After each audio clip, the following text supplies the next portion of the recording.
কেউ যদি জুম্মার দিনে রাসূলকে ভালোবেসে মাত্র 80 বার দরুদ পড়তে পারে, আল্লাহ রাব্বুল আলামিন খুশি হয়ে তার 80 বছরের সগীরা গুনাহ মাফ করে দেন। তাহলে দরুদ পড়ার জিকির করার দরকার আছে না? প্রমাণিত কিনা? অবহেলা করবেন কখনো? কথা বলেন, অবহেলা করবেন? সম্মানিত উপস্থিতি, এই জন্য ছোট্ট একটা আয়াত নিয়েছি, ইয়া আইয়ুহাল্লাযীনা আমানু কু আনফুসাকুম ওয়া আহলিকুম নারা। আল্লাহ বলেছেন, O believers, save yourself and your families from the fire.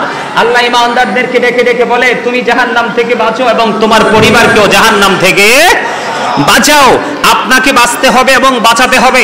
এই বাঁচবেন এবং বাঁচাবেন, বাঁচাতে হলে আপনার আহালকে আপনি 3টা ট্রেনিং খুব শক্তভাবে দিতে হবে। কয়টা ট্রেনিং? কথা বলে না? আমি একটু আগে বললাম, এই জবান তো কাজে লাগাইতে হবে, না হয়তো আল্লাহর দরবারে যে কি করতে পারবেন না।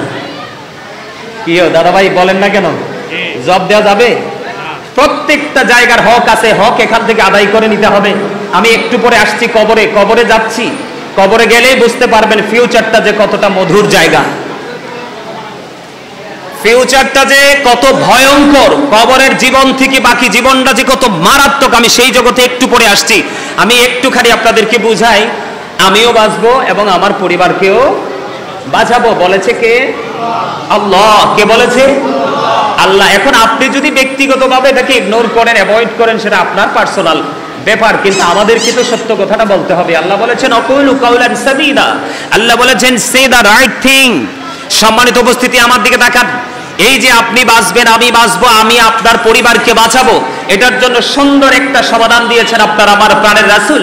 রাসূল বলেছেন, আদিবু আওলাদাকুম আলা সালাতি হিসালিন হুব্বি নবিকুম ওয়া হুব্বি আহলি বাইতিহি ওয়া আলা কিরাতিল কুরআন। রাসূল বলেছেন, তোমরা তোমাদের সন্তানদেরকে 3টি বিষয় শিক্ষা দাও। কয়টি? 3টি বিষয় শিক্ষা দাও। প্রথম হলো নবীর প্রেম, হুব্বি নবিকুম, নবীর ভালোবাসা শিখাও। কারণ নবীর প্রেম, নবীর ভালোবাসা, নবীকে উচ্চ মর্যাদা দেওয়া, এটা একজন মুসলমান হিসাবে আমাদের জন্য ফরজ। আর নবীকে কষ্ট দেওয়া আমাদের জন্য কুফরি। নবীকে কষ্ট দিলে, নবীর ইজ্জতের চাদর ধরে টান দিলে আমাদের আর ঈমান থাকে না। 2 নাম্বার হলো হুব্বি আহলি বাইতিহি, নবীর পরিবারের ভালোবাসা শিখাও। কার ভালোবাসা? নবীর পরিবার। কারণ নবীর আহলে বাইতকেও ভালোবাসতে হবে, এই ভালোবাসাটাও আমাদের জন্য ফরজ, এটাও কি আমাদের জন্য। তারপরে বলেছেন ওয়া আলা কিরাতিল কুরআন, তারপরে রাসূল বলেছেন কোরআন তেলাওয়াত শিখাও। জোরে জোরে বলেন সুবহানাল্লাহ। Teach the love of the Prophet, teach family love, learn to recite the Holy Quran. জোরে জোরে বলেন আল্লাহু আকবার। এখন আপনি আপনার বিবেককে প্রশ্ন করেন, আপনি কি আপনার সন্তানকে সেই টিচিংগুলো দিয়েছেন, শিক্ষাগুলো দিয়েছেন? তো এখন আপনি যে কবরে যাবেন, নেক্সট যে জেনারেশন আপনার জন্য কি পাঠাবে? কারণ নবীর প্রেমের মধ্যে, নবীর আহলে বাইতের প্রেমের মধ্যে কিন্তু সব কিছু আছে। কি আছে?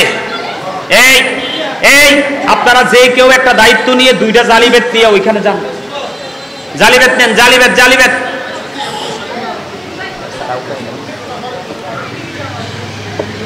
আমার কথা কি আপনাদের বুঝে আসছে? কথা বুঝেন? নবীর ভালোবাসা শিখাতে হবে, নবীর পরিবারের ভালোবাসা শিখাতে হবে। নবীর পরিবারের মধ্যে, আহলে বাইতের মধ্যে অন্যতম 2জন সদস্য ইমাম হাসান হুসাইন। রাসূল বলেছেন, আল হাসান ওয়াল হুসাইন